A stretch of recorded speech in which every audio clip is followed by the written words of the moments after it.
Hi guys! Hi! Welcome to another video of The Guards of Life.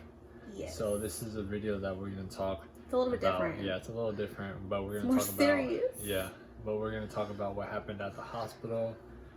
And we're just going to go from there. Our birth story. Yeah, the birth story. Of Dylan. Exactly. The birth story of Dylan. Mm-hmm. Our baby. Our son. Oh, yeah.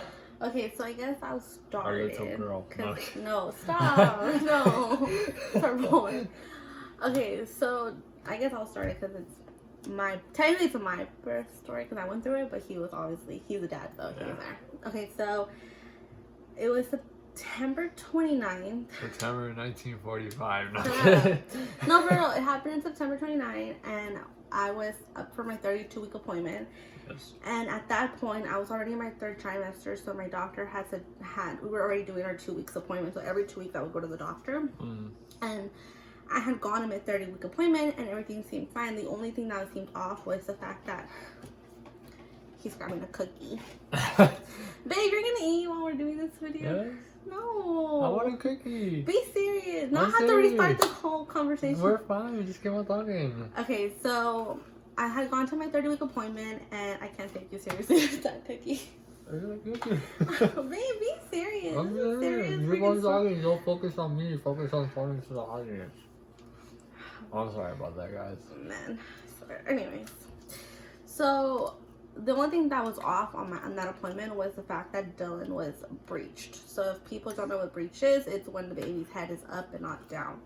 And so the doctor had already told me that there was a possibility for a C-section, but at 39 weeks, which was the latest that he would allow Dylan to go if he was breached, just because there wasn't going to be enough room for movement for him to turn him over inside of me. So 39 weeks was the goal. And I was actually excited because my due date was 2 days before Thanksgiving, and I didn't want to spend Thanksgiving at a hospital. So I was like excited. I was like, 39 weeks, you can have them. I wasn't looking forward to the C-section, but to me, it didn't matter at the time because I was like, oh, okay, like, I'm going to go through labor. And not labor, but, like, I'm going to have a C-section. Yeah, it's going to be painful, but the baby's safe and healthy. We'll take him home, and it's a pretty normal procedure. Yeah. So it was nothing of it. So that happened on my 30 weeks. So at 32 weeks, it was a Tuesday, the appointment, and that Monday, prior to the appointment, I was feeling, like, really drained and tired.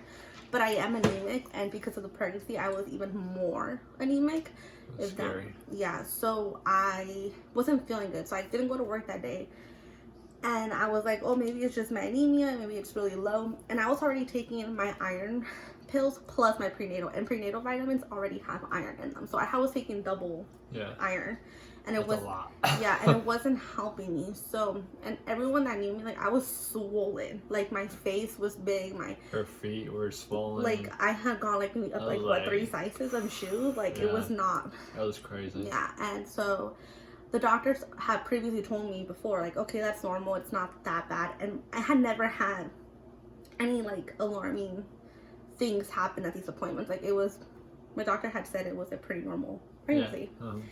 So, on Tuesday morning, my mom picked me up. We went to the doctor, and they took my blood pressure, and I felt off. I felt like I had a really bad headache that morning. I just felt very weak and very tired, but I thought it was just normal. I thought the headache was normal, and I thought that tired was because I was already, like, 32 weeks. The baby was pretty big. And I went in, and my blood pressure they took it on my left arm the first time, and it was at 157 over 101. Which is extremely high. And the nurse, the medical screener, she was like, let's take it again on your other arm just to double check. She was a medical screener? No, you weren't there. It was the clinic. Oh. This was my regular appointment. I thought you were talking about me at the hospital. No, it was my doctor. It was my regular. Remember that morning when I had my 32-week appointment? Oh, yeah. Yeah. So then they retook it on my right arm. And actually went up. It went up to 158 over 107, which is extremely high. And they didn't want to send me to the urgent care right away. They wanted to check on the baby. The doctor wanted to see me. So I stayed at the clinic.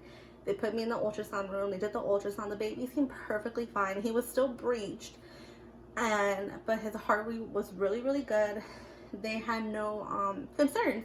The only concern was my blood pressure was extremely high and I had a headache, and that to my doctor was like super alarming. So they said, okay, we're gonna retake the blood pressure in about 15 minutes, give you time to relax. We're gonna come back, we'll retake it and see where that is.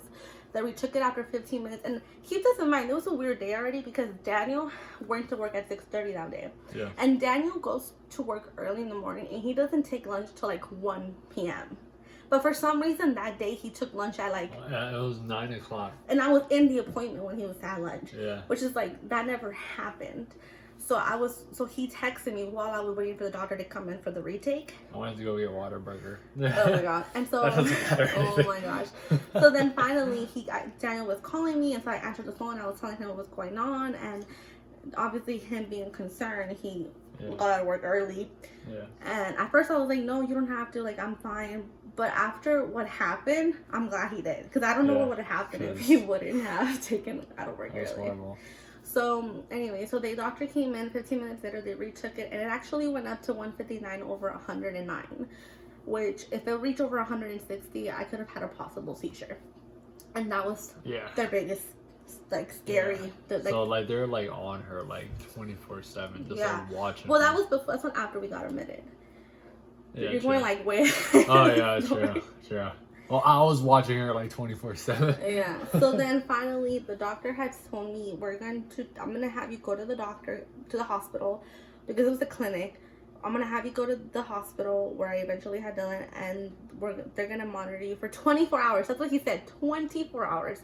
They're gonna do a 24-hour urine analysis. Whoever hasn't been pregnant, maybe you don't know this, but when you are producing, the reason they wanted to do a urine analysis is because they wanted to make sure that I didn't have protein in my urine. You're not supposed to produce protein in your kidneys. And once you're producing protein in your kidneys, that's going to produce preeclampsia, which is what I eventually got diagnosed with.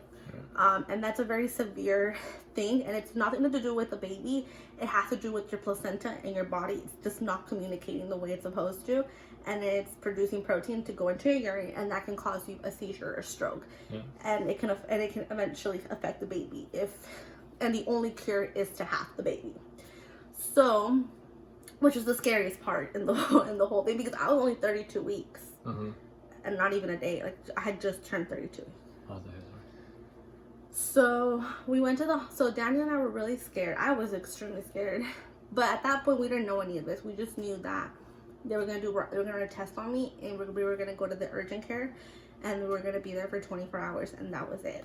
So I called them to work again, told them what's going on, went home. Remember, we packed like a bag, and we didn't even know what to pack, because I hadn't packed a hospital bag. It was still early. Like, it was just like everything was like going like so fast. Yeah, it was happening so fast, you know. Like, and I had a headache. Like, and it got worse. Like, I remember telling Daniel, I was like, I'm seeing spots. Remember? Yeah. And the doctor had told me, if you see spots and a headache, that means you're closer to a stroke or a seizure, so you need to get to the hospital ASAP. And we were at home, and I was like getting really lightheaded. And so Daniel and I rushed to the urgent care, and they like got me information, they registered me in the system. And then once we got there, they had Daniel wait in the waiting area while they kind of got my information and got me settled in. And there was this nurse, and I don't know, she was like kind of not new, but kind of new. She took my blood pressure manually, and my blood pressure came back normal.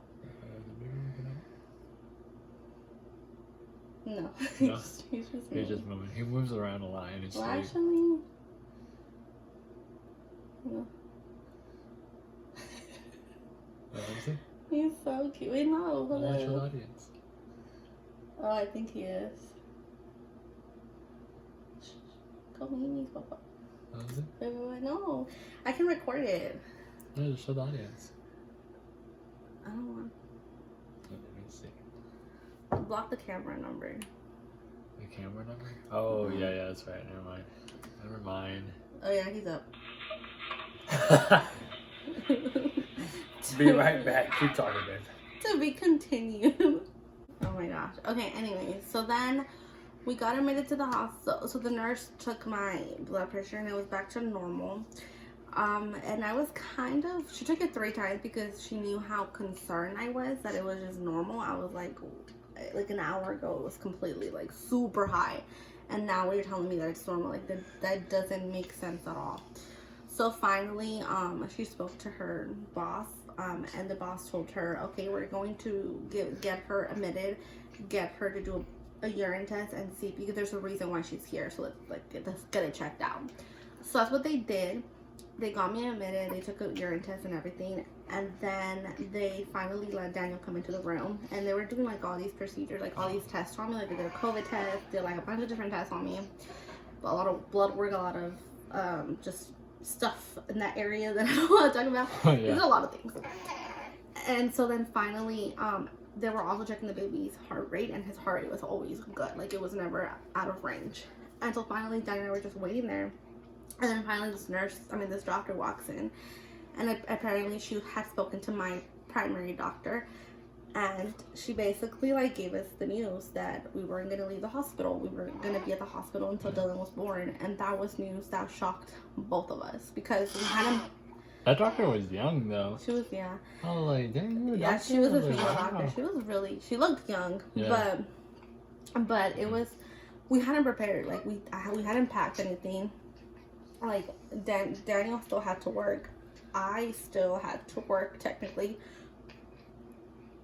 So we had to like contact our jobs. We had to figure out how was money gonna come in, because you know, like we were still paying rent and we were moving. Thank God I had like a lot of PTO. Yeah, thank goodness, because it would have, I don't know what would have happened. And the good thing is that I did have disability, because I had started earlier. Yeah. So disability already knew that I was pregnant, so it was just kind of getting it active and letting them know what was going on with me. And so anyway, so that was going on, and so basically what the doctor had said was that because of the protein in my urine, I did have preeclampsia. I just didn't know they didn't know what kind of preeclampsia it was, at what level it was. So they wanted me to stay. So they didn't know, correction, they didn't want me. They told me, they're like, you're staying here. So You're staying, boy. you can't go anywhere. So the doctor basically said that we're gonna try. She basically just said, and she really did. She was very straight up with us. She didn't sugarcoat anything. She was like, you will be here until the baby's born, and the earliest that I will deliver the baby is at 37 weeks. Yeah. 36 weeks if you can't make it at 37. And she explained to us what was going on, and she told us, like, if you would have been 36 weeks pregnant, you would have already given the birth to the baby right now. You would have had an emergency C-section. But because of it, you're only 32 weeks, and there's a lot more risk to that. Sorry. Oh, gosh, dude. Anyway, because there's a lot more risk to that. We have to have you here to monitor you and make sure that you're doing good and the baby's developing healthy. So Daniel and I just kind of had like a moment of like, I don't know what was going through your head, but what was going through my head was like, oh my gosh, like what is going to happen to me, to the baby? And not just that, like we were gonna move. Like this happened in September, like the last week of September, and we were moving October 15th. So it's like, and I'm not, and the 36 weeks mark wasn't until November. So I'm like, how am I gonna move? Like, how do we move? How we don't even have his stuff, right? Like all his stuff is in boxes. Like to me, it was just like, what are we gonna do? And it's like, a lot. and then it was like, and not just that, it's like money, because And it's like we didn't like have time to like think of anything at all. no, we didn't even have. We only had like, clothes to plan. packed for a day. It's a plan, yeah. Like we only had a clothes packed for a day. Yeah. Oh, baby, he's dripping. You need a paper towel. Okay. Take it off. Papa, she's. I'm gonna get a bib actually. It's right there on the couch. It's on the couch. It's on the couch. Is it on the couch? A bib is not on the couch? I'm waiting for your booty to get here. Alright, so anyways. So, yeah, we were like completely at lost. And for people that don't know what preeclampsia is, like there's really like a lot of people in our lives were like, it was a scary moment. Yeah. Because the baby was healthy, thank goodness, and thanks to God, like he was healthy. But the problem wasn't the baby, the problem was me, because I was the one that they were scared, because at any moment I could have had a stroke or a seizure, and that was the scariest thing, because we didn't know what would happen day to day. But the biggest concern was obviously, well, if something happened to me, then what would happen to the baby? That was like the top concern. So we got him into the hospital, and we were in the room, and like a lot of emotion. I think both you and I were both like kind of like emotional, like in our own ways. Like I was like very sad because it was like I couldn't control it. Her hormones were all over the place. Yeah, they were. Well, because I was 32 weeks pregnant, and then like you get hit with like a big shocker. Yeah. And at that time, like I was actually very upset because a lot of people in our lives, like when you go through a situation, you don't want to feel like it's your fault.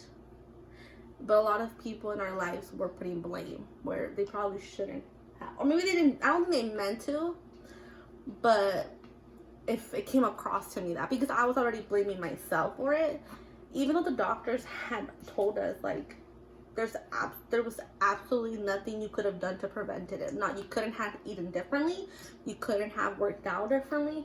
You get it. Like it just happens. It has nothing to do with your diet, with your weight. It has to do with your body. It has nothing to do with that. They literally don't, scientifically, they don't even know what causes preeclampsia. Right or wrong? Yeah. Because the first question he had was if I was going to have to be in a specific diet. And the doctor straight up said to him, no. No, she can eat whatever she wants. So it was like he had some. Oh, yeah. And so, and a lot of the people in our lives were judging us. I felt like they were judging. Maybe they weren't. Maybe they were just being concerned for, for my health, but like, and for the baby. But at the same time, like, it just felt that way, and I was already blaming myself, so it felt even worse. But so we were at the hospital for what, like three days before I had him. Oh yeah, 3 days. Yeah, 3 days. Yeah. So the reason I had him so early was because on Thursday, and keep this in mind, like at the hospital, I was getting checked every hour. Well, no, I was checked every like every 3 to 4 hours. No, every 2 hours. They were checking me every 2 hours. Yeah. So they were checking me every 2 hours, my blood pressure, and they were asking me, do you have a headache? How's your headache? And I did have a headache, and sometimes, like, I'm not gonna lie, like, I would lie to them, and I would tell them, oh no, my headache is fine, because I was so scared of them, like, telling me you have to give birth right now. Yeah. And that night, we did speak to the NICU team because we wanted to talk to them because we wanted to know what consisted in the NICU, because we had never had a baby, and we had never had a baby in the NICU. And for people that have gone, and like that's not a traditional birth story. Like most kids, you get to take them home with you, and it wasn't the story with him. The NICU doctor came to us and entered to my room, and he spoke to us, and he told us, look, if you have the baby at 32 weeks, this is what's going to happen. The baby's going to be taken, and he's going to have a lot of things going on with him, and but he said that the survival rate was pretty good. It was like he said at that hospital was 100%. But they never want to say that because obviously things can go sideways. Yeah. So that was the first night there. As the nights went on Thursday, we had gone for a walk, and I had a really bad headache, and I was gonna not say anything, but something just told me, like, you need to tell them, because it was just not gonna be worth it. So the nurse came in for her regular checkup, and I told her that I had a really bad headache, and that if I could have medication for it, because they were already giving me medication, Tylenol, for the headaches. And she gave me Tylenol, and she went and told the doctor, and the doctor came up to the room and told me, well, what's going on? I told her exactly what was happening. My headache was at an 8, and I was seeing spots. And I hadn't had that experience since the day I got admitted into the hospital. And so the doctor was very straight up, and she was like, we're gonna give you more Tylenol, and if it doesn't work in 30 minutes, she said that if it doesn't work in 30 minutes, you're gonna have the baby tonight. And I think like mine and Daniel was like, our jaws dropped. I don't know, my jaw dropped. I was like, what? Yeah, I was like, just like that face of like, what? What did you say?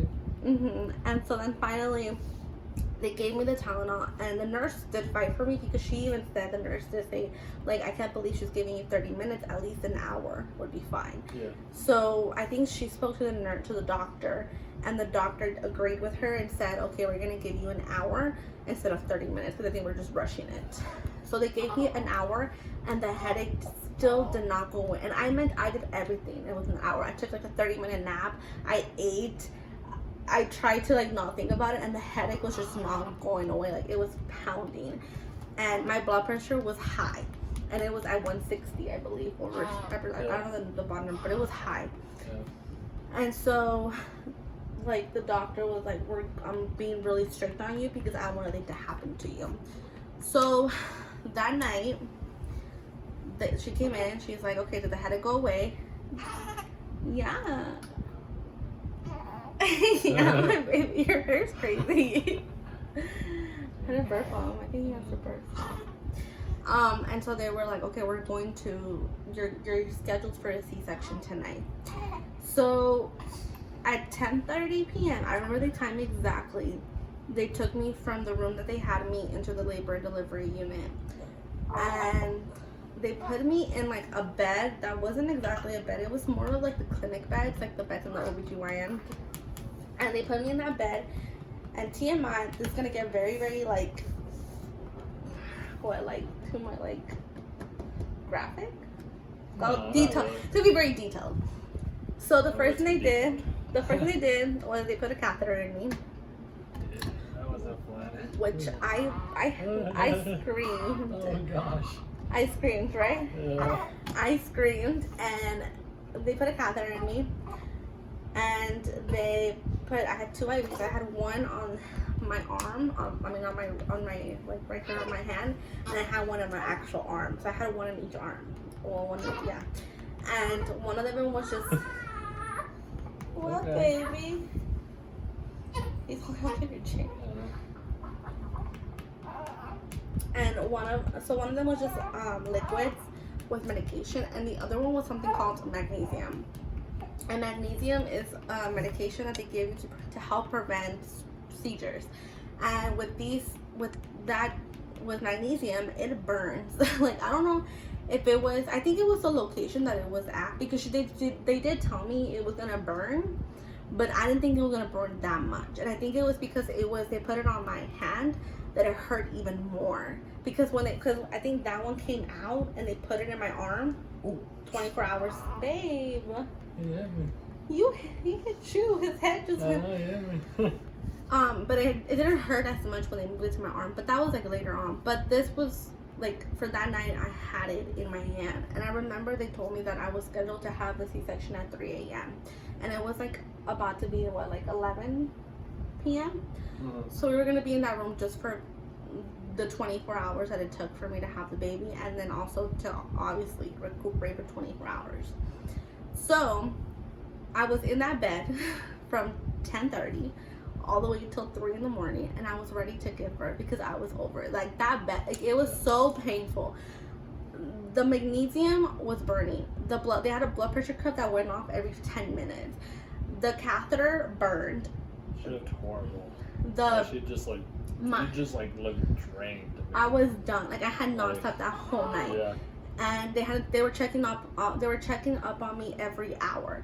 And not just that, my back was in so much pain because I was literally like this. Like, it wasn't like I was laying all the way. Like, no, I was in so much pain. And She not was just, she couldn't move. Like, she was just like stiff there. Like, she had to be like in a specific position. and I'm still pregnant at that For point. hours, So thinking this for hours, you're staying in like one position for hours. Like, you can't move, you can't toss over, like you can't do anything. I Like, couldn't do it's anything. crazy. And so then, but what kept me going was like, okay, like it's midnight. In 2 hours, I'm gonna have this baby. But no, that completely got scratched. So around 2 in the morning, they came in, and they were like, okay, good news, we're gonna get you into the OR at 2:30. Oh, no, let that go. He has to burp. And so I was like, okay, good. And then finally they came to do like the regular like hourly blood pressure, and my blood pressure actually went back to normal.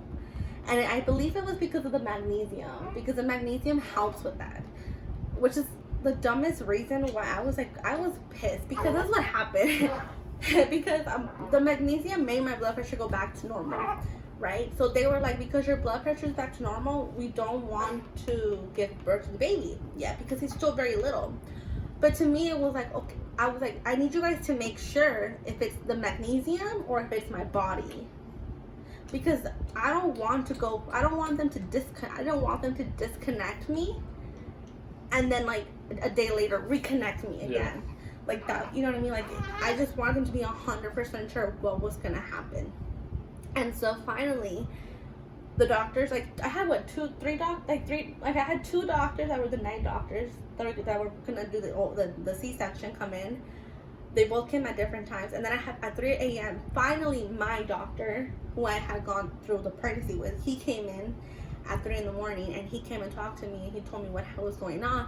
And they basically told me that at 7 in the morning they were gonna have a meeting with the morning crew and with specialists, with high risk pregnancy doctors, to see what was the best solution for me, whether to have the baby right now or to wait until I'm 36 weeks.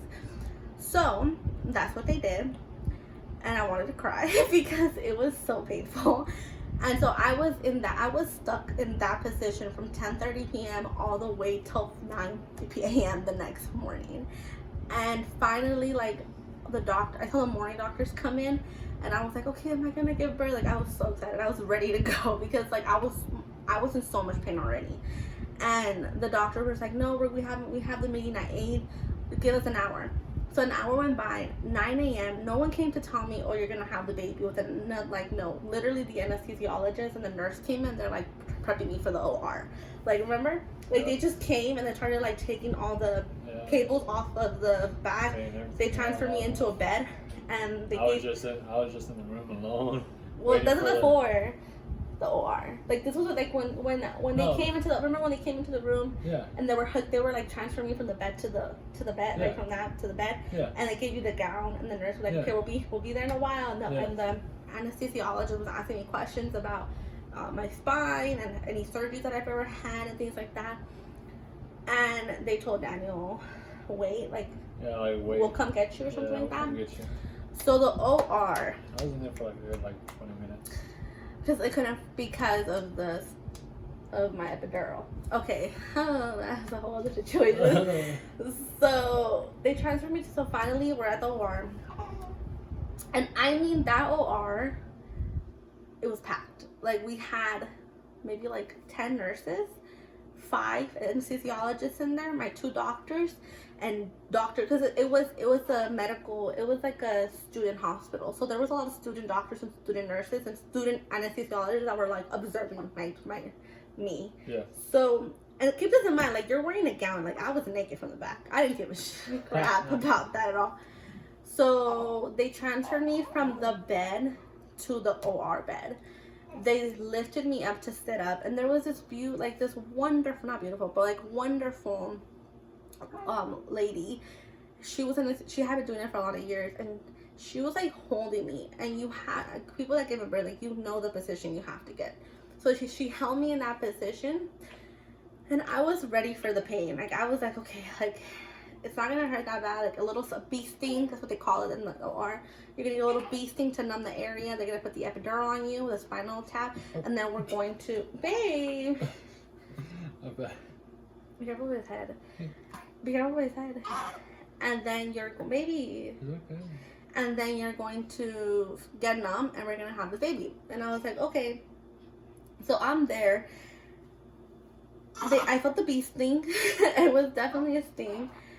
And they put the anesthesiologist, but like, even though I was kind of numb, I could still feel it. It felt like a small string going down my spinal cord, and it went all the way down to the bottom of my spinal cord. And he said that I guess the back of my spine, the bottom of my spine kind of curves to the left a little bit. So he missed. And when he missed, he triggered nurse to go from like the half part of my back all the way down to my thigh on my right side. And I shouted. I can't even imagine. And that happened about 5 times because he couldn't get it. And like a lot of people told me like, you're lucky that he didn't paralyze you, which I'm obviously grateful.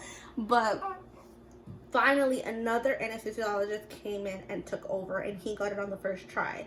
Because it took him a while because he was like really putting pressure on my spinal cord to see where the location that he needed to be at was, and he couldn't find it.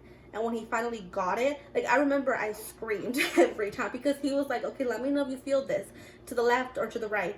And then I was like, I feel it to the left, I feel it to the left, I feel it to the right, I feel it to the right. And like it was like that. And I literally was holding on to the lady for dear life, and then I was holding on to another doctor, and I was holding her hand like with so much strength because it was so painful. And then finally, they put me down, they numbed me, they put me down, and my doctors come in. It's okay. Oh, Bubba. Oh, it's a bird. He's trying, but he's not bird. He's been... Oh, he will. Oh, there you go. He bird? Yeah. Oof. Hey, boy. What's up? It's okay, baby. I scared him. He's gonna go back to There's sleep. an ice cream truck that scares him. He's going back to sleep now. Yeah, I don't like ice cream trucks. So, anyway, so I'm numb. They finally get me in the table. The doctors come in. They're ready to have this, to deliver this baby. But Daniel's still not there. And I'm like, I literally yelled to the nurse. I'm like, where is Daniel? Where's my husband? And she was like, we're going to go get him right now. And they went to go grab you. But I don't know. And then you came. Literally, it felt like a 2-minute procedure. You think so? Well, to me, I don't know, to me, Sure. it felt like you got there, and then like a minute later, it was like, happy birthday, Dylan, and they had him out already. Yeah. Maybe it's just because I was heavily medicated, but that's how Probably. it felt to me. And so finally they took him, and I didn't get to see him.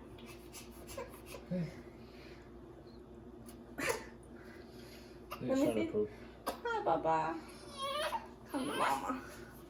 You're okay, Baba.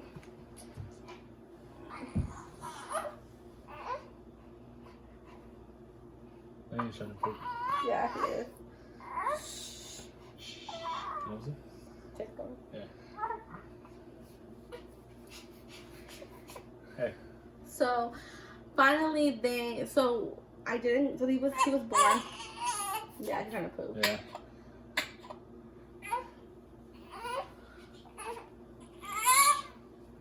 That doesn't help it by you holding him like that. I'm gonna go change the way you talk.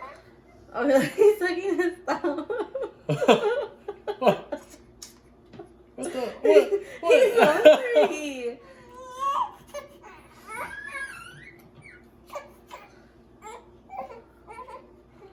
He's hungry. I gotta feed him again. Well, he already ate it. Oh, there He you go. is not caring.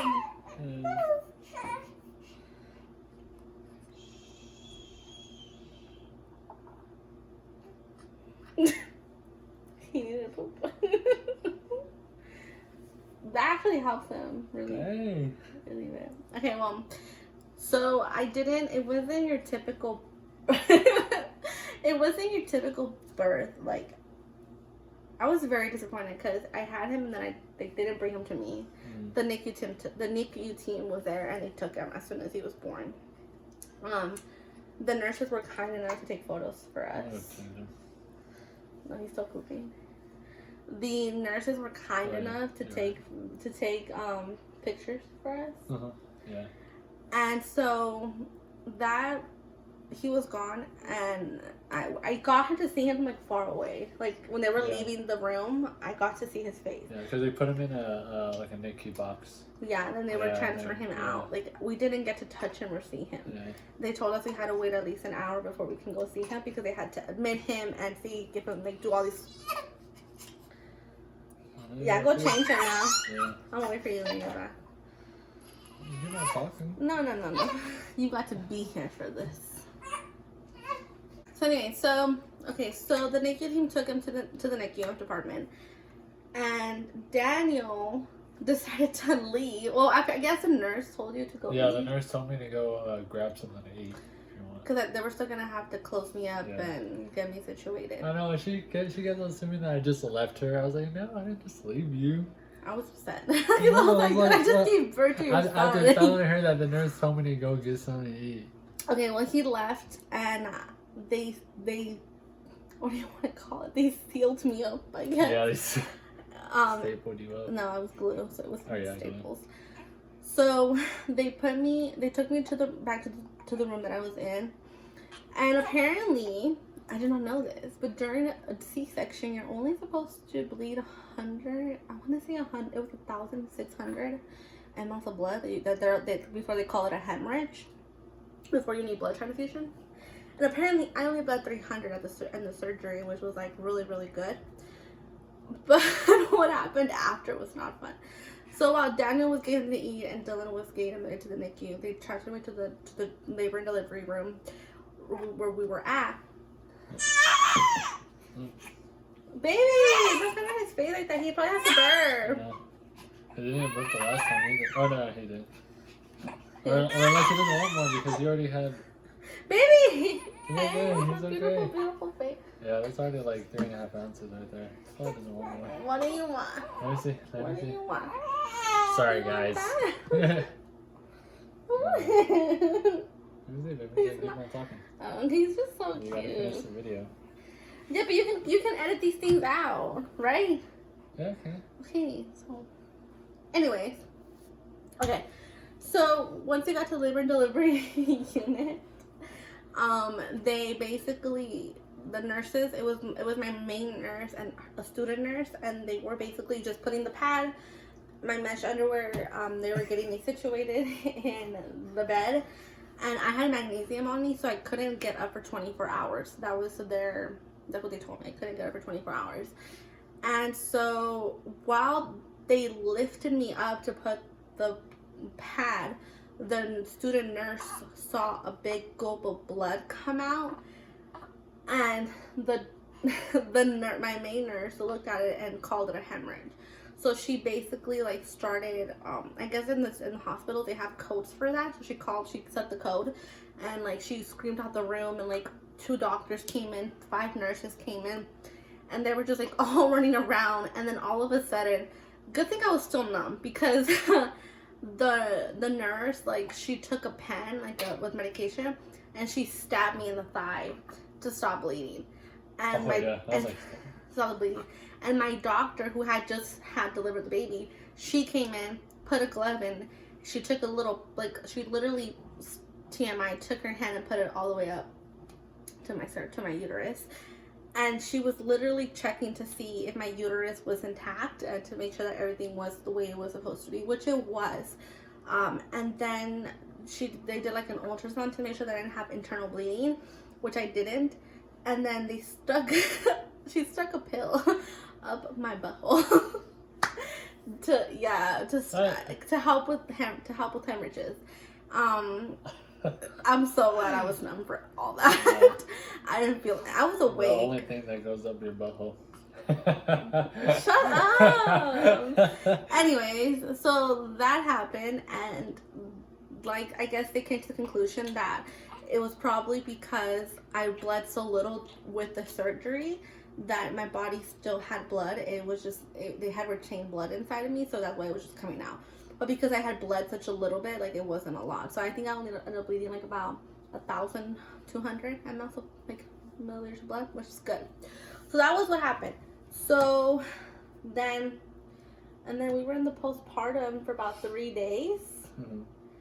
And Dylan was in the NICU for a month, and he started out. We have photos, and we will put that at the end of the video, like a kind of like a collage of him and his, because he did do. I feel like we need to talk about Dylan's, but I think that has to be its own video, because that'll be its own video. Yeah, because Dylan does have a lot of more stuff that he went through. Some scary. And Dylan would talk about it. No, we will talk about it, but come on, look at this beautiful little face. But yeah, we will definitely make another video with Dylan, about Dylan's NICU experience and our experience with the NICU baby, because it's definitely a thing where It's hard. It's hard. It's mentally hard. Yeah. It's not. I feel like we went through such a mental. Babe, he's spitting up. Oh shoot.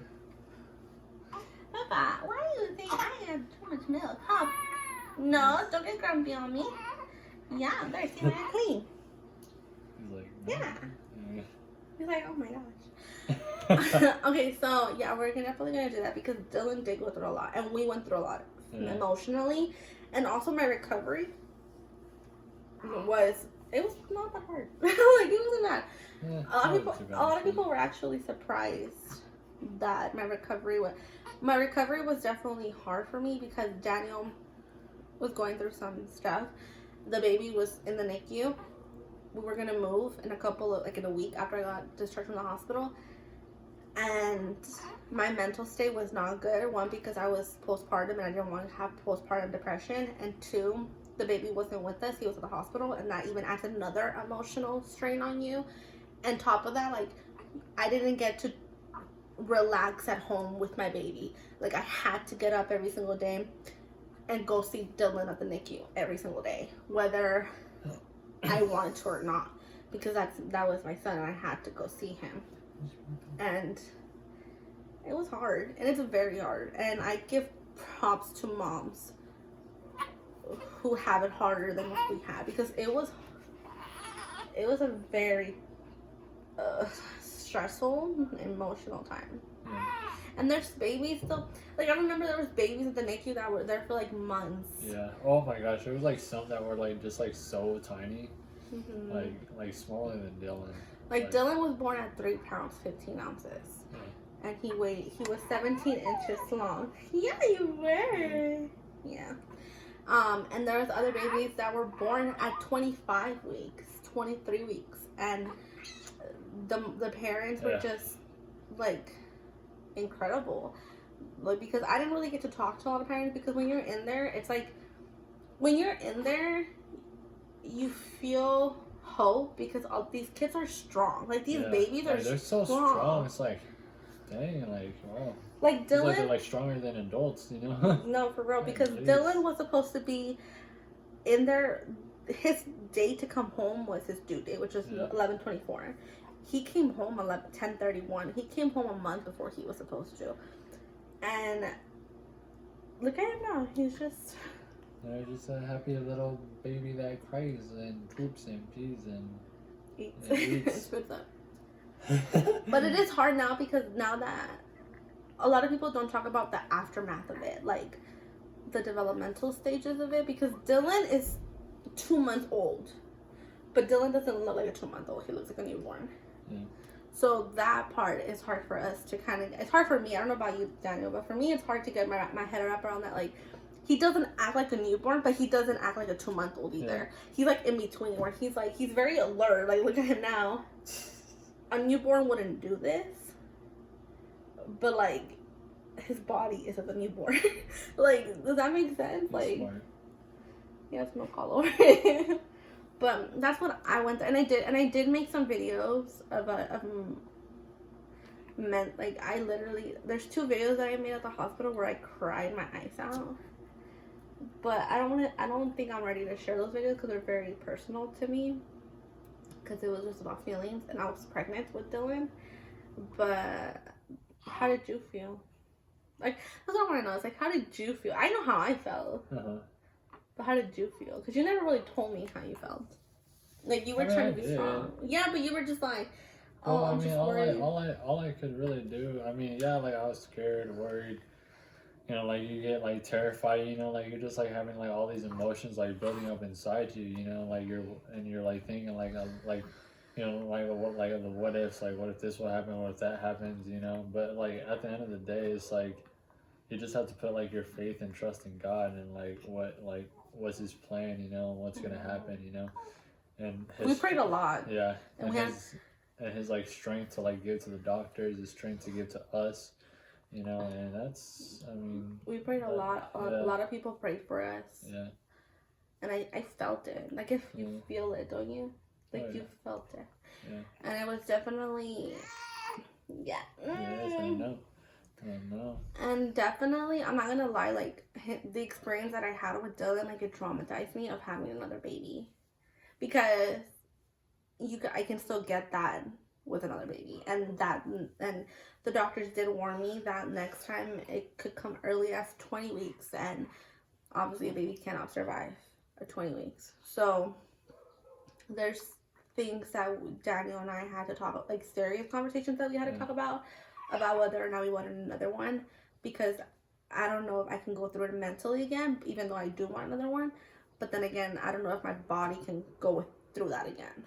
So we definitely have talked about it. We are gonna try for another one. Yeah. In about 5 years. Yeah. Which is what the doctors recommended us, told us not to have another one for at least 5 years, just to kind of give my body time to reset, recuperate, especially with the C-section, especially with preeclampsia. Because people don't know this, but you can actually get preeclampsia even after you have the baby. Yep. Which is 6 weeks after. Crazy. Because obviously your hormones are still elevating, and it can still believe that you're pregnant. So yeah, so your mommy went through to have you, huh? Yeah, he smiled. But And we both yawned at the same time. but yeah, that's my super crazy birth story. But I think that we're grateful that we went through it, because without that we wouldn't have this little boogie over here.